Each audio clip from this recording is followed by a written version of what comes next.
Hello, ladies and gentlemen. My name is Guru. Welcome to Part 3 Quality Awareness Program. Today, I'm going to take you through a very important planning tool. We will discuss this in further, so let's proceed further.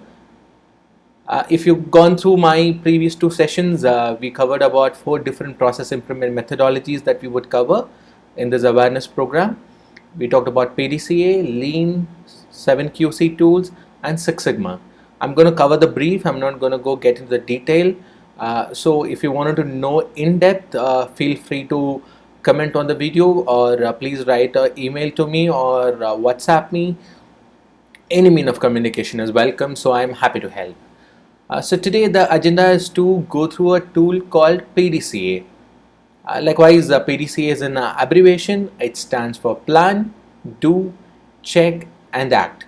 And it's a continual cycle. So that is why you see a cycle next to it. Let's move on to the next slide to get a better understanding and better clarity of this particular tool. PDCA. You see this tool, which is mentioned in a cyclic manner. This is otherwise called as a Deming cycle or a Schwartz cycle. Deming is a person who actually familiarized this tool in Japan, where Schwartz is a person who actually invented this tool.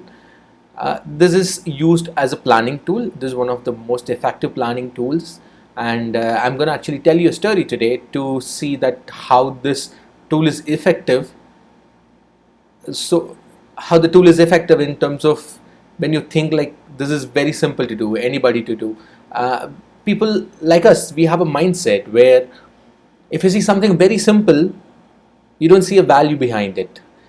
Whenever there is something that is extremely complex, we see it's much more valuable when compared with the things that is extremely simple. Let's take our internet as an example. Like you take Google, for example. Whenever you open a Google front page, it looks extremely simple. Like you have only the search box, you have 2 option buttons which you can use. There is no ad, no content. The page is extremely simple. And when you take Facebook or any other social media platform, in this particular case, it's extremely complex. The way it looks, the color, so many graphics around it. There is a media that is running. There is a stream that is running, if you really see. And it seems extremely complex. And just take a step back. Just take a step back and see this from a very different aspect. Do you really think Google is a very simple platform when compared with Facebook?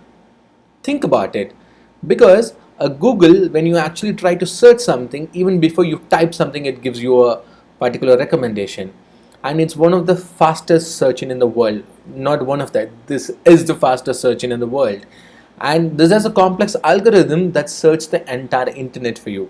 Of course, leaving the dark web, it searches almost every other platform, and you see about the effort that goes in milliseconds and how complex the algorithm is behind. Just because it looks simple, it doesn't mean it's simple. Let's go back to an example here. Let's connect back to the PDCA with our example here.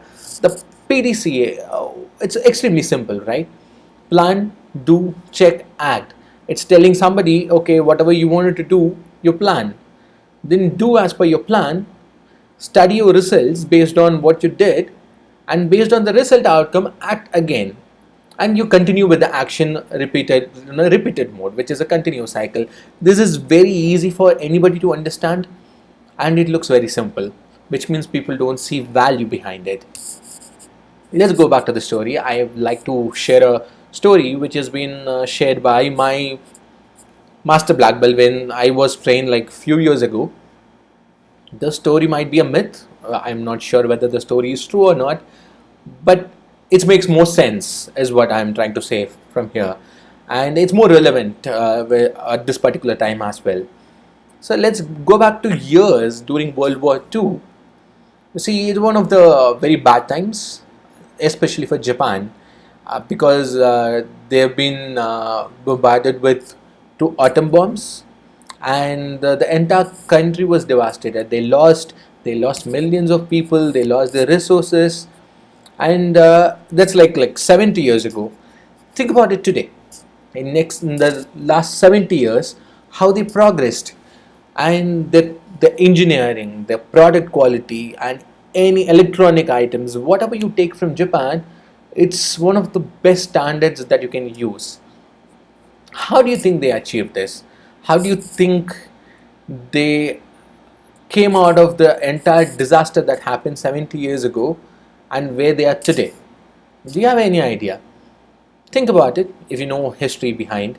Of course, the Japanese people are very hardworking, they are very dedicated, they are disciplined, but that's not enough. They need some knowledge, they need a more disciplined approach, or more techniques where they can build the nation back, build the products back, build the industries back.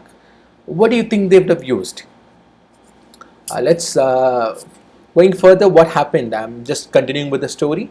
What happened, like during the period, during the World War II, after it ended, now Japan government wanted to build a nation because the entire government is crippled, the industry is gone. Like they wanted to build everything from the scratch.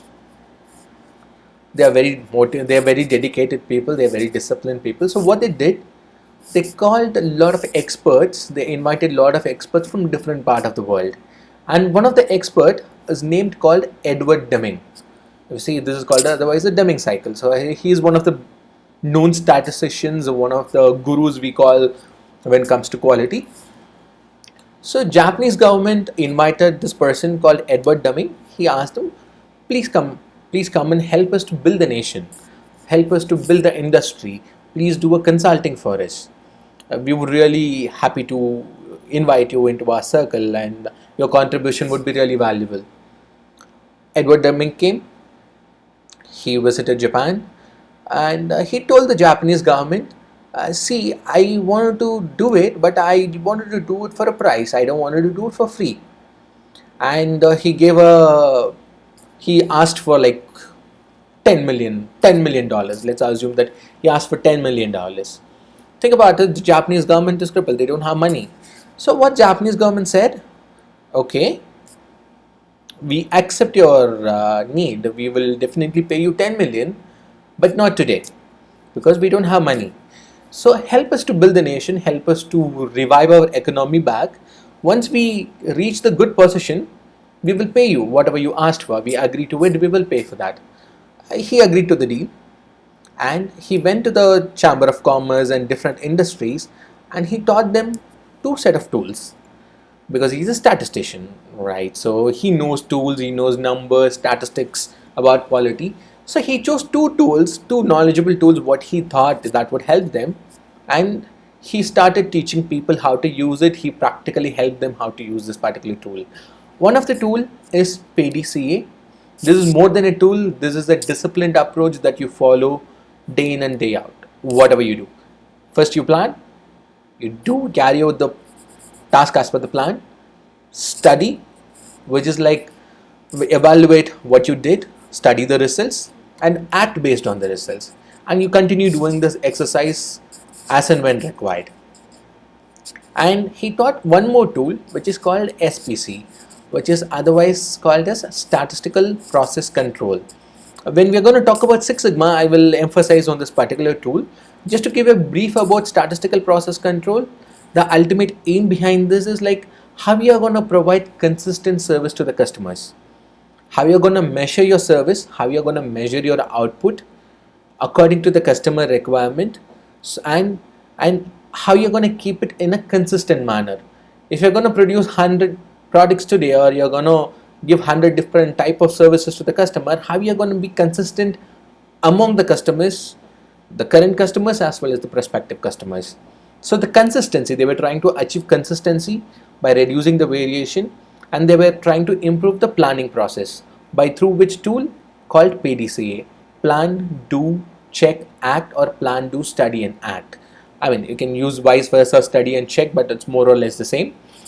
And after a few years, the entire industry revived. It's not just because of only the tool, it's about the people and so many things. And we know the story, like we know the history, the industry, the entire Japan as a government, as a nation, it evolved.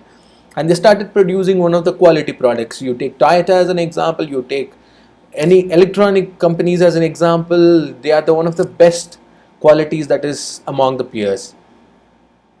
And after, like, say, let's say 5 years, 10 years down the line, now Japan government came back and asked Deming, like, now we like to pay you 10 million, like, we agreed for this, let me pay you $10 million now.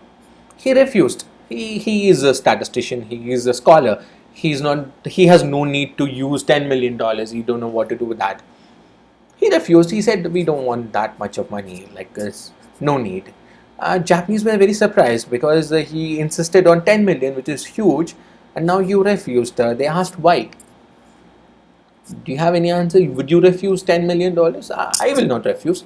None of us would refuse. What he tried to do is, like, he tried to put a value behind a very simple tool. He put a tag for a tool called PDCA, which is worth $10 million. Because without the $10 million tag, if I'm going to tell somebody, please do plan, you do accordingly, you study it or you check against it and you act accordingly, people will laugh at you because it's an extremely simple tool. You think you came all the way to Japan to teach them such a simple tool. We want something more complex. We want something that we feel like that's worth the value because it's complex. So what he did, he used an extremely simple tool. He put it, okay, this tool is worth $10 million. Let's not challenge this. Let's try to put this in use. Without a question, they started using this and the entire industry flourished. And if you see, as an example, most of the, about 99% of the Japanese companies are not ISO certified, ISO 9001 certified, if I wanted to put it in a precise manner. Most of the companies you would have seen, like you would have seen this ISO logo, like it's ISO 9001 certified. If you wanted to know about ISO, please go to iso.org to know more about it. This is a certification to prove the process is up to the par, up to the standard. It gives more confidence to the buyer when you go for ISO standard. The entire ISO is built on PDCA. If you know, if you are a lead auditor or if you wanted to know the basics about it, I will cover that part in a different training program for ISO. But today, for you to know, whenever you buy a product, you might see a ISO logo on it. It says ISO 9001 certified, or whenever you try to buy a service, it would say ISO 9001 certified. It gives more confidence to the customer that the product is standard, it meets certain standards in terms of quality. That is the basic principle behind ISO certification. The entire program of ISO is built on a cycle called PDCA. This tool is that effective. So to give you a quick brief on this particular tool, again to reiterate, whatever you wanted to do, first plan, do as per your plan, check and act accordingly. And likewise, I told you from the story, this is worth $10 million, not less than that, or maybe more than that. So this is a basic tool that you can use for a planning purpose. We will cover in the next session, I'll be taking you through 7 quality control tools. This is a set of quantitative and qualitative tools that you can use on a daily basis to improve your process. But today we came to an end of the session for part 3. Just to reiterate, it's a PDCA cycle. It's invented by Shawat, but it's been popularized by a person called Deming. It's one of the most effective tools. Most of the big platforms are built on PDCA.